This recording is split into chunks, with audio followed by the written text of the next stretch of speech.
दुश्मनी जमकर करो लेकिन ये गुंजाइश रहे, दुश्मनी जमकर करो लेकिन ये गुंजाइश रहे, जब कभी हम दोस्त हो जाएं तो शर्मिंदा ना हो। सलाम, नमस्ते, सत श्री अकाल। मैं हूं आपके साथ हर्षिता मिश्रा और आप देख रहे हैं टाइम्स मेल। इजराइल और हमास के बीच का जंग पता नहीं कब खत्म होगा। ये जंग खत्म भी होगा या फिर इसका दायरा बढ़ता ही जाएगा, क्योंकि एक तरफ इजराइल हमास से लड़ रहा है तो वहीं दूसरी तरफ इजराइल से उसका ही उत्तरी इलाका हाथ से निकलता ही जा रहा है।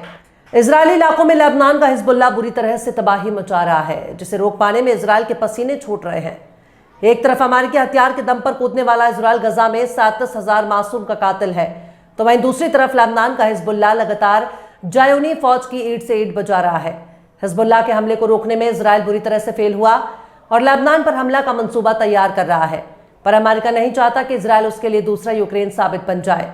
नेतन्याहू की सरकार में फूट है। अमेरिका चाहता है कि इजराइल कैसे भी करके हमास के साथ सीज़फायर कर ले, लेकिन नेतन्याहू अपनी जिद पर अड़े हुए हैं।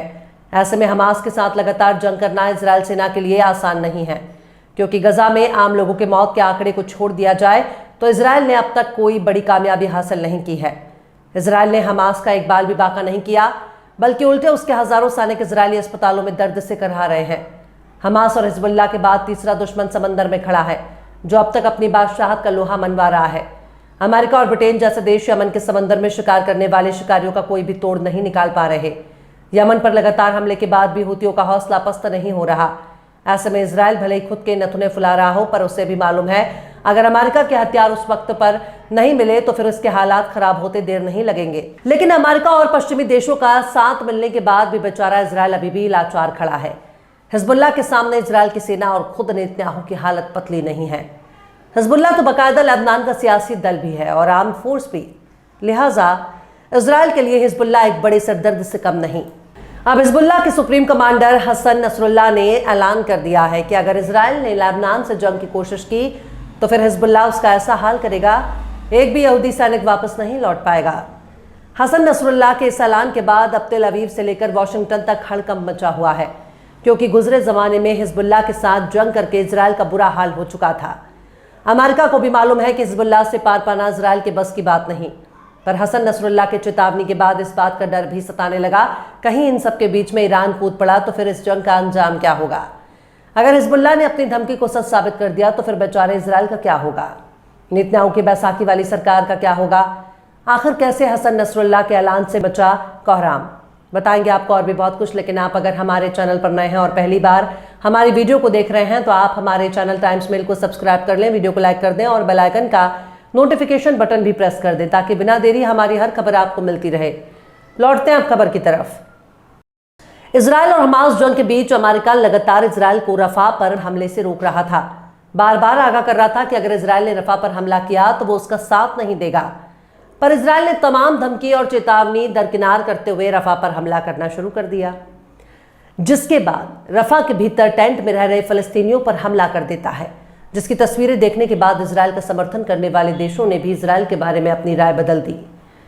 यूरोप के देशों ने रफा पर हमले के बाद अपना नजरिया बदलना शुरू कर दिया, जो अमेरिका और इजराइल के लिए ठीक नहीं, क्योंकि यूरोप इंसानी हुकूक की बात करता है, इंसानी जिंदगी को किसी कीमत से ऊपर मानता है। पर यूरोप ने इजराइल की हरकतें देखी, तब उसे अंदाजा हो गया कि अमेरिका की अगुवाई में इजराइल अपने मतलब के लिए कुछ भी कर सकता है।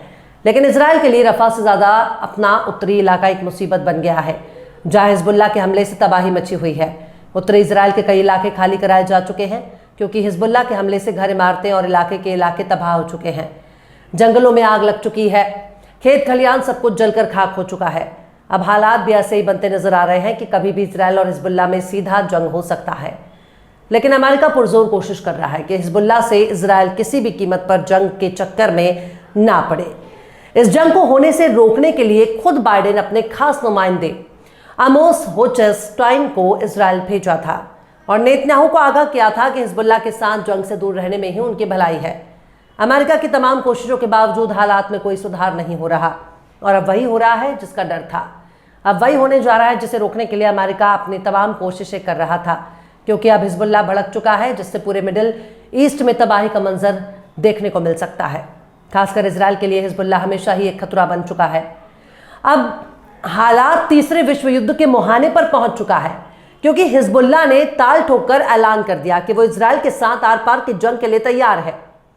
हिजबुल्लाह के चीफ हसन नसरुल्लाह ने अपने एक खिताब में इसका ऐलान भी किया है, जिसे ऐलान से ज्यादा ऐलान जंग माना जा सकता है, क्योंकि हसन नसरुल्लाह ने इजराइल के साथ साथ साइप्रस को भी चेतावनी दी है कि अगर उसने इजरायली सेना की मेजबानी की तो फिर उसे भी अपने अंजाम के लिए तैयार रखना होगा। नसरुल्लाह ने कहा कि अगर लेबनान पर जंग थोपा गया तो हिजबुल्लाह बिना किसी नियम और सरहद के जंग लड़ेगा। हसन नसरुल्लाह ने कहा कि इजराइल जानता है कि हिजबुल्लाह के मिसाइल और ड्रोन से तेल अवीव का कोई भी इलाका महफूज नहीं, सुरक्षित नहीं। हिजबुल्लाह चीफ ने साइप्रस से कहा कि साइप्रस की हुकूमत ने अगर लेबनान को निशाना बनाने के लिए अगर उसने अपने हवाई क्षेत्र और हवाई अड्डे का इस्तेमाल करने की इजाजत दी तो फिर उसकी खैर नहीं होगी।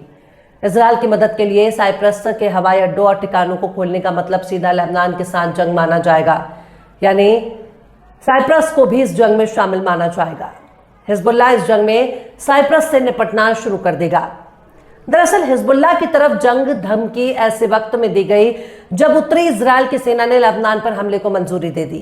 पर इजराइल को इस बात पर भी गौर करना होगा कि अभी हाल ही में हिजबुल्लाह ने अपना एक जासूसी ड्रोन इजराइल के कब्जे वाले फिलिस्तीनी इलाके में भेजा था, जिसने इजराइल सेना की अहम जानकारी को इकट्ठा करके वापस लेबनान लौट आया था। लेकिन सबसे अहम बात यह है कि इस जासूसी ड्रोन की भनक भी इजराइल को नहीं लगी। इस जासूसी के बाद हिजबुल्लाह ने भी कह दिया कि अब उसके बाद इजरायली सेना के अहम ठिकानों की जानकारी हाथ लग चुकी है।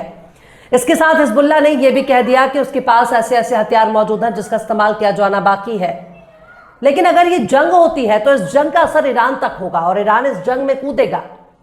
ईरान के कार्यवाहक विदेश मंत्री ने भी इसका ऐलान कर दिया है कि अगर हिजबुल्लाह और इजराइल में जंग होगा, लेबनान इजराइल के लिए बहुत बड़ा जहन्नम साबित होगा, जहां से एक भी यहूदी कभी वापस नहीं लौट पाएंगे।